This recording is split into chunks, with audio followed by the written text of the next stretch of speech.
Hey you guys, in the spirit of Lion the Witch in the Wardrobe, and because I feel extra today, I am dressed as a fawn or a woodland creature of sorts. Okay, so we're doing Lion the Witch in the Wardrobe, chapter 5, I believe. Okay. Back on this side of the door. Because the game of hide and seek was still going on, it took Edmund and Lucy some time to find others. But when at last they were all together, which happened in the long room where the suit of armor was, Lucy burst out, "Peter, Susan, it's all true. Edmund has seen it too. There is a country you can get to through the wardrobe. Edmund and I both got in. We met one another in there, in the wood. Go on, Edmund, tell them all about it." "What's all this about, Ed?" said Peter. And now we come to one of the nastiest things in this story. Up to that moment, Edmund had been feeling sick and sulky and annoyed with Lucy for being right, but he hadn't made up his mind what to do. When Peter suddenly asked him the question, he decided all at once to do the meanest and most spiteful thing he could think of. He decided to let Lucy down. "Tell us, Ed," said Susan. And Edmund gave a very superior look as if he were far older than Lucy. There was really only a year's difference.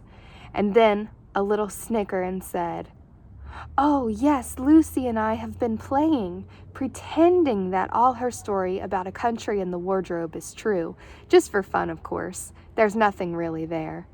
Poor Lucy gave Edmund one look and rushed out of the room. Edmund, who was becoming a nastier person every minute, thought that he had scored a great success and went on at once to say, "There she goes again. What's the matter with her?" That's the worst of young kids. They always— "Look here," said Peter, turning on him savagely. "Shut up. You've been perfectly beastly to Lou ever since she started this nonsense about the wardrobe. And now you go on playing games with her about it and setting her off again. I believe you did it simply out of spite." "But that's all nonsense," said Edmund, very taken aback. "Of course it's all nonsense," said Peter, "but that's just the point. Lou was perfectly all right when we left home, but since we've been down here she seems to be either going queer in the head or else turning into a most frightful liar. But whichever it is, what good do you think you'll do by jeering and nagging at her one day and encouraging her the next?" I thought, said Edmund, but he couldn't think of anything to say. "You didn't think anything at all," said Peter. "It's just spite. You've always liked being beastly to anyone smaller than yourself. We've seen that at school before now." "Do stop it," said Susan. "It won't make things any better having a row between you two. Let's go and find Lucy." It was not surprising that they found Lucy a good deal later. Everyone could see that she had been crying. Nothing they could say to her made any difference. She stuck to her story and said, "I don't care what you think. I don't care what you say. You can tell the professor, or you can write to Mother, or you can do anything you like. I know I've met a fawn in there, and I wish I'd stayed there, and you all are beasts, beasts." It was an unpleasant evening. Lucy was miserable, and Edmund was beginning to feel that his plan wasn't working as well as he had expected. The two older ones were really beginning to think that Lucy was out of her mind. They stood in the passage talking about it in whispers long after she had gone to bed. The result was, the next morning, they decided that they would really go and tell the whole thing to the professor. "He'll write to Father if he thinks there is really something wrong with Lou," said Peter. "It's getting beyond us." So they went and knocked at the study door, and the professor said, "Come in," and got up and found chairs for them, and he said he was quite at their disposal. Then he sat listening to them with the tips of his fingers pressed together and never interrupting till they had finished the whole story. After that, he said nothing for quite a long time. Then he cleared his throat and said the last thing either of them expected. "How do you know," he asked, "that your sister's story is not true?"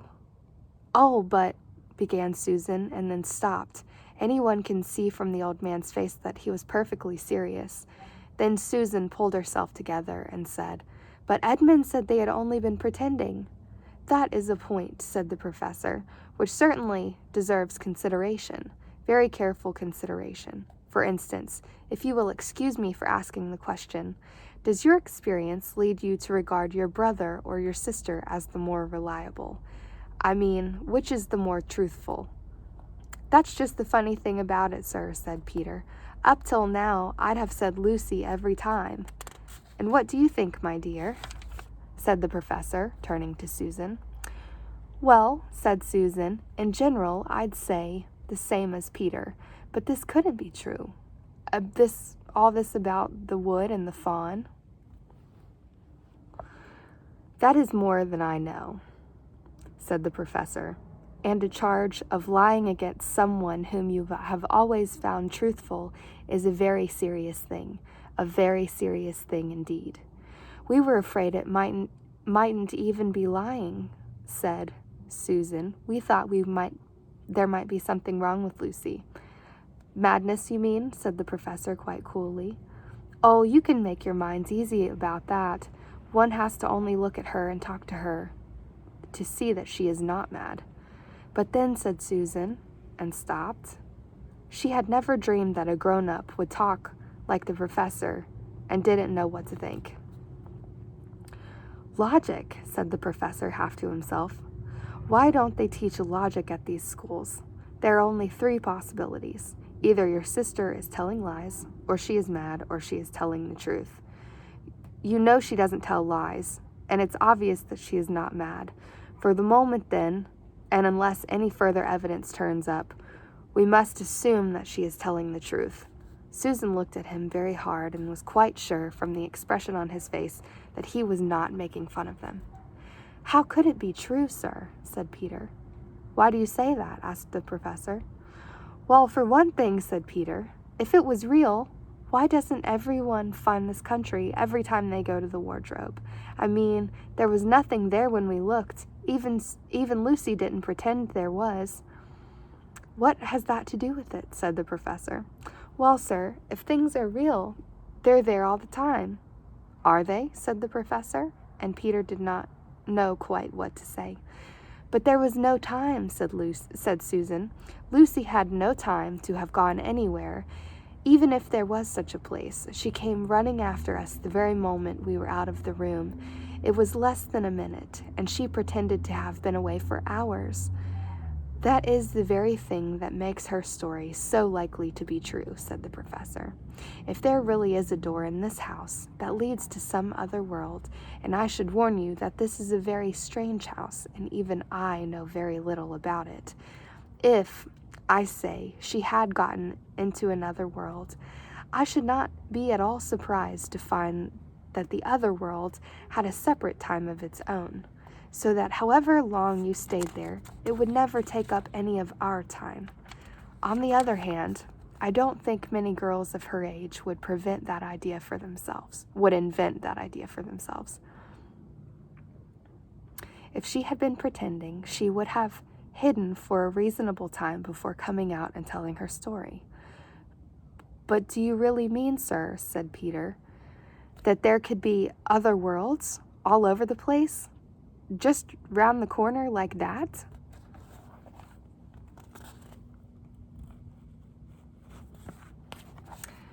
Nothing is more probable, said the professor, taking off his spectacles and beginning to polish them, while he muttered to himself, I wonder what they do teach them at these schools. But what are we going to do? Said Susan. She felt that the conversation was beginning to get off the point. My dear young lady, said the professor suddenly, looking up with a very sharp expression at both of them. There is one plan which no one has yet suggested, and which is well worth trying. What's that? Said Susan. We might all try minding our own business, he said. And that was the end of that conversation. After this, things were a good deal better for Lucy. Peter saw to it that Edmund stopped jeering at her, and neither she nor anyone else felt inclined to talk about the wardrobe at all. It had become a rather alarming subject, and so for a time it looked as if all the adventures were coming to an end, but that was not to be.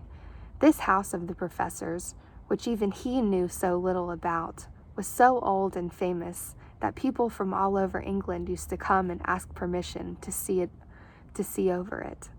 It was the sort of house that it is mentioned in guidebooks and even in histories, and well it might be, for all manner of stories were told about it, some of them even stranger than the one I am telling you now. And when parties of sightseers arrived and asked to see the house, the professor always gave them permission, and Mrs. Macready, the housekeeper, showed them round, telling them about pictures and the armor and the rare books in the library. Mrs. Macready was not fond of children, and did not like to be interrupted when she was telling visitors all the things she knew. She had said to Susan and Peter almost on the first morning, along with a good many other instructions, "And please remember, you're to keep out of the way whenever I'm taking a party over the house." Just as if any of us would want to waste half the morning trailing around with a group of strange grown-ups, said Edmund, and the other three thought the same. That was how the adventures began for the second time.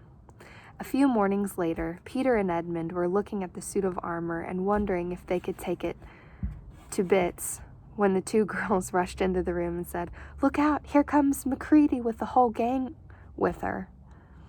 "Sharp's the word," said Peter, and all four made off through the door at the far end of the room.